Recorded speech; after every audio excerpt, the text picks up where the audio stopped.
మనం ఇప్పుడు బట్టి విక్రమార్క పాదయాత్ర పీపుల్స్ మార్చ్‌లో లేడీ లీడర్స్ మహిళా నాయకురాళ్ళు చాలామంది ఉన్నారు ఇక్కడ. మరీ ముఖ్యంగా మన దగ్గర జిల్లా మహిళా అధ్యక్షురాలు పేరు మేడం? బంక సరళ సంపత్ యాదవ్. ఆ! సంపత్ యాదవ్.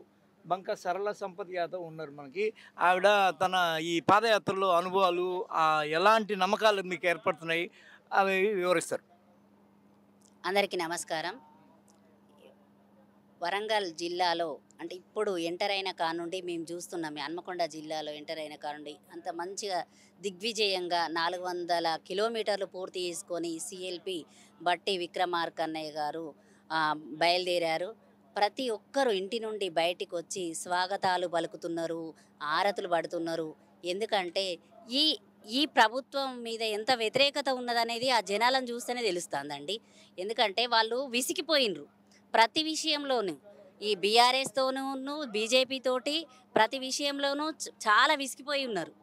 విసిగి వేసారి ఉన్నారు. మళ్ళీ పాత రోజులు రావాలి, ఇందిరమ్మ రోజులు రావాలి, కాంగ్రెస్ రావాలి, కాంగ్రెస్ మమ్మల్ని ఆదుకోవాలి, మన హస్త వాళ్ళే అయితేనే అభయాన్నిచ్చి హస్తమైతేనే మమ్మల్ని ఆదుకుంటారు, మమ్మల్ని కడుపులో పెట్టుకుంటారని ప్రతి ఒక్క పేద నిరుద్యోగ ప్ర ప్రతి ఒక్క వర్గం కోరుకుంటుంది. ఎందుకంటే ఏ వర్గం అండి సుఖపడ్డది? ఇప్పుడు బీఆర్ఎస్ కానీ బీజేపీలో కానీ ఏ వర్గానికి న్యాయం జరిగింది? ఏ వర్గానికి న్యాయం జరగలేదు. అన్నీ కాపోతే వాళ్ళు బయటకు వచ్చి చెప్పట్లేకపోతున్నారు. మేము మా కాంగ్రెస్ వాళ్ళు నడుస్తుంటే ఒక్కొక్కరు వాళ్ళు మంగళారతులు పట్టుకొని వాళ్ళు ఎంత ఉత్సాహంగా అంటే మా కార్యకర్తల కంటే కూడా ఉత్సాహంగా వాళ్ళు ముందుకొస్తున్నారు.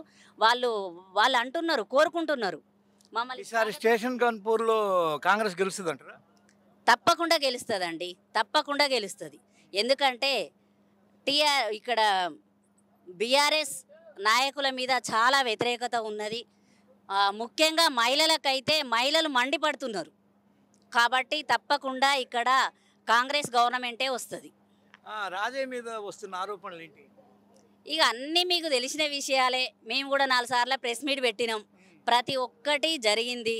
తర్వాత జరగలే అనిపించిండ్రు. ఇక మెడ మీద కత్తి పెట్టి కదా మళ్ళీ చేపించినట్టు చేపించిండ్రు. అన్నీ జరిగినాయి. అవన్నీ ప్రజలు గమనిస్తలేరా అండి? ఇప్పుడు దళిత బంధు ద్వారా కూడా బాగా కోట్లు కూడేస్తున్నాడని అంటున్నారు. అయితే ఎవరైనా ఇప్పుడు ఒక ఒక ఎమ్మెల్యే ఈ ఒక్క కాన్స్టిట్యున్సీలే కాదండి, అన్ని కాన్స్టిట్యున్సీలలో ఒక ఎమ్మెల్యే ఆయన దగ్గర ఉండే ఆ 10 మంది నాయకులకు మాత్రమే పిఆర్టీ. మరి పేదోడు నిరుపేద అసలైన దళితునికి మాత్రం ఇది చెందుతలేదు. ఇక్కడ ఒక్కొక్కరి దగ్గర నుంచి 2,00,000 తీసుకుంటున్నాడు.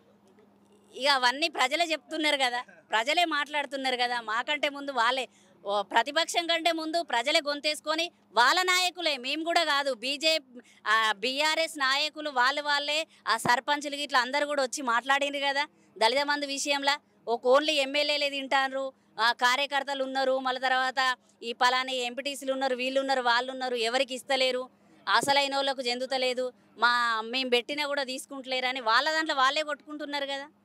ఇప్పుడు ఇందిరా ఇక్కడ కాంగ్రెస్ నుంచి నిలబడుతున్నారా? ఆమె గెలిచే అవకాశాలు ఎంత మాత్రం ఉంటాయి?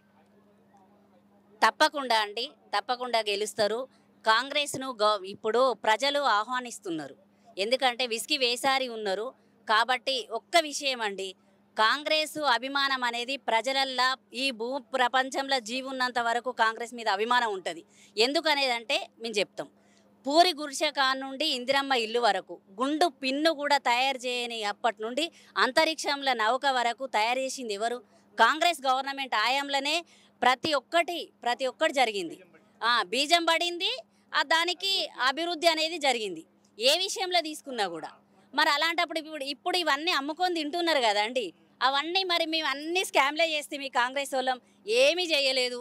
మరి ఇవన్నీ ఇప్పుడు గవర్నమెంట్ సంస్థలన్నీ అమ్ముకుంటున్నారు కదా, అవన్నీ ఎక్కడి నుంచి వచ్చినాయి? మరి అన్నీ ఎవరైనా స్కామ్లు గీములు చేస్తే ఎవరు సొంతగా వాళ్ళే తింటారు కదా, మరి ప్రజల కోసం చేయరు కదా. ప్రజల కోసం ఈరోజు బీజేపీ కానీ బీఆర్ఎస్ కానీ ఈ అమ్ముతున్న ఆస్తులన్నీ ఎక్కడి మరి ఎవరు కష్టపడి కూడబెట్టినాయి? కాంగ్రెస్ గవర్నమెంట్లో కాదా అవి? ఇక్కడ రాజయ్య మీద వచ్చిన లైంగిక ఆరోపణలు అవన్నీ నిజమేనా? మహిళల నాయకురాలుగా మీరేమంటారు? ఒక పత్రికా విలేకరిగా సోదరులు మీరు మమ్మల్ని అడగొద్దు, మేము మీకు చెప్పొద్దు. ఎందుకంటే అది ఓపెన్ సీక్రెట్, అది అందరికీ తెలిసిన విషయమే. అది కూడా మీరు చాలా పత్రికలలో వచ్చినాయి, చూసిండ్రు. అందరి ఓదార్పులు కూడా అదే అయినాయి. యూట్యూబ్లలో వాటిలలో వీటిలలో సోషల్ మీడియాలో చక్కర్లు కొట్టినాయి కదా. ఆయన పశ్చాత్తపడి లాస్ట్కి ఒక చిన్న బిడ్డను పట్టుకోవాలన్న నాకు బాధేసే పరిస్థితి ఇచ్చారు. ఇదంతా నా మీద బురద చల్లడము, కవిత మీద వచ్చిన ఆరోపణని దృష్టి మరల్చడంలో భాగము అని వాపోయాడు. ఎవరో అంటే ఇప్పుడు వేరే పార్టీ వాళ్ళు అన్నారంటే కావాలని ఏమో గిచ్చి లొల్లి పెట్టుకున్నారంటే అది వేరు. దృష్టి మరల్చడము అంటున్నారు కదా. అది మీ దాంట్లో మీ వాళ్ళే కదా, అది దృష్టి మరచిలినరా లేకపోతే ఏమైనా ఒక అమ్మాయి వచ్చి గలాంటి విషయాలు అయితే బయటికి మాట్లాడదు కదా, ఏ విషయమైనా కానీ. ఎందుకంటే ఇందులో ఏమన్నా రాజకీయ కుట్ర ఉందేమో. అంటే ఒక మాట అండి, ఎంత రాజకీయ కుట్రున్నా వ్యక్తిగతంగా మనకంటూ ఒక వ్యక్తిత్వం అనేది ఉంటుంది. దాన్ని కోల్పోవడానికి ఎవరు నిర్ణయించుకోరు. రాజకీయాలు ఇవన్నీ తర్వాత విషయం, సెకండరీ. అది ఫస్ట్ పర్సనల్ లైఫ్ కరెక్ట్ ఉండాలి. ఒక మహిళగా రాజకీయాల్లో మీరు ఎలాంటి ఇబ్బందులను ఎదుర్కొంటున్నారు? మీకేమన్నా అలాంటివి ఎదురైనాయా? మాకు అలాంటి ఎదురు కాలేదండి. ఎందుకంటే సోదర భావంతో సోదరి భావంతో మేము నడుస్తాం.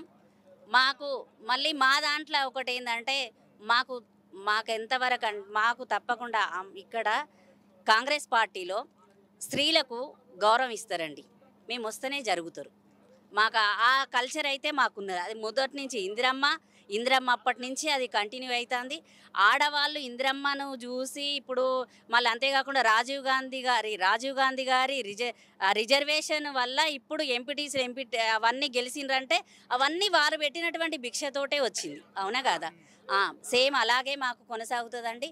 మేము అలాంటి పరిస్థితులు అయితే ఎదుర్కోలేదు, ఇక ముందు కూడా ఎదుర్కోము.